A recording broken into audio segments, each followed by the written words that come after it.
Le troisième principe, c'est ce qu'on appelle la loi de Mackenzie.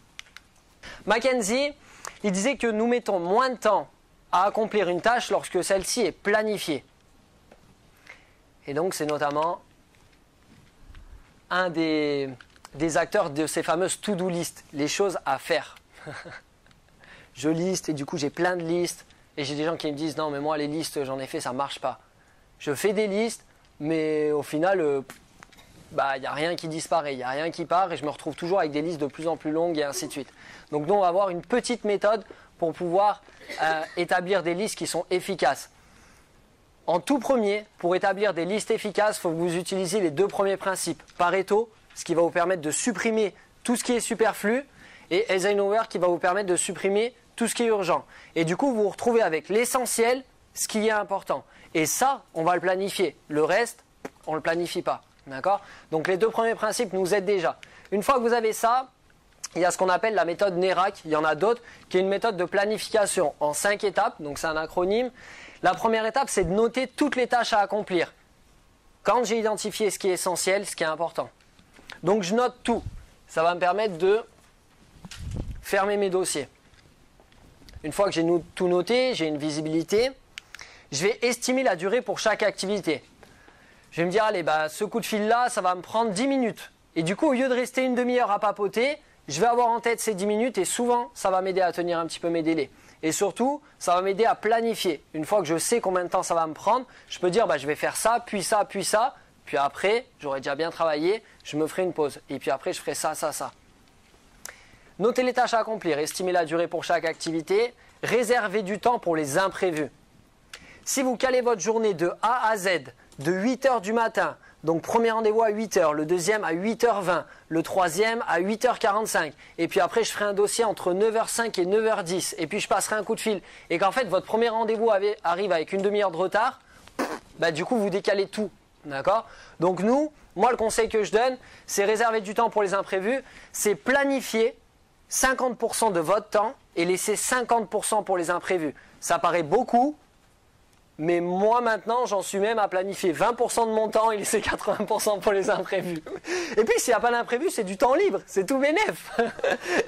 L'inconvénient si on planifie trop de choses, c'est que si malheureusement on ne les fait pas, on finit la journée avec le sentiment d'inachevé. Vous savez, de dire j'ai pas fait tout ce que j'avais voulu faire, il faudra que je fasse demain. Moins vous planifiez, donc si vous planifiez 50% ou 20% de votre temps, il y a de grandes chances que vous puissiez tout faire. Et à ce moment-là, vous finissez votre journée en disant vraiment j'ai été bon, je suis content. Et donc là, vous allez vous sentir mieux. Et je trouve ce qui est magique quand vous planifiez que 20%, c'est que souvent je planifie 20% et je vais faire 30 à 40%. Et du coup, je finis pas mes journées en disant j'étais bon, j'ai fait ce que j'ai à faire. Je me dis c'est trop bien, j'ai fait plein de trucs aujourd'hui. Alors que peut-être que j'en ai fait moins que ce que j'aurais pu planifier. D'accord ? Mais on va finir avec des sentiments différents, d'accord ? Et puis le fait de planifier très peu vous oblige à identifier l'essentiel, à identifier ce qui est important. Et cette habitude-là va vous permettre, comme dans un jardin, d'enlever toutes les mauvaises herbes. Et à un moment donné, avoir quelque chose qui correspond à ce que vous voulez vraiment. Donc c'est un vrai travail, c'est une vraie gymnastique. Une fois que vous avez fait ça, vous pouvez arbitrer par priorité, c'est-à-dire ce qui vous reste à faire. Vous allez dire, ça sera en premier, ça en deuxième, ça en troisième. Et on est d'accord qu'on va commencer par les gros cailloux, puis par le gravier, les petits cailloux, puis par le sable, puis par l'eau. Et la cinquième étape,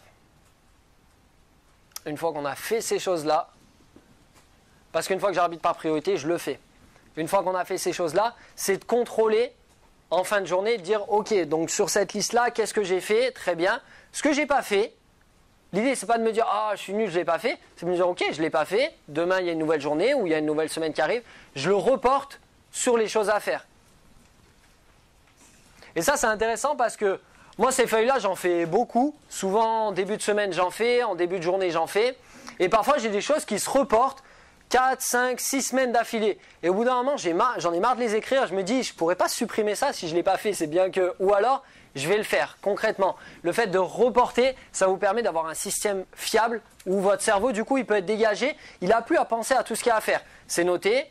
Ce qui n'a pas été fait, c'est renoté. Et ainsi de suite. Et donc, lui, après, il peut être tranquille. Voilà pour les to-do list. Et j'ai lu récemment, vous savez, to-do list en anglais, c'est les listes à faire. Mais en français, to-do list, ça pourrait aussi s'écrire to, T-O-U-T, do, D-O-U-X, to-do list. Et j'aime bien cette expression. C'est une liste pour que ça soit tout doux en fait. Pour que ça soit tranquille. Donc l'idée, c'est pas de la surcharger, c'est pas de faire des listes agressives, mais c'est de faire des listes tranquilles où on va pouvoir profiter, on va pouvoir apprécier ce qu'on a à faire. Moins on a de choses à faire, souvent plus on apprécie ce qu'on est en train de faire. Ça peut être aussi un chouette bienfait.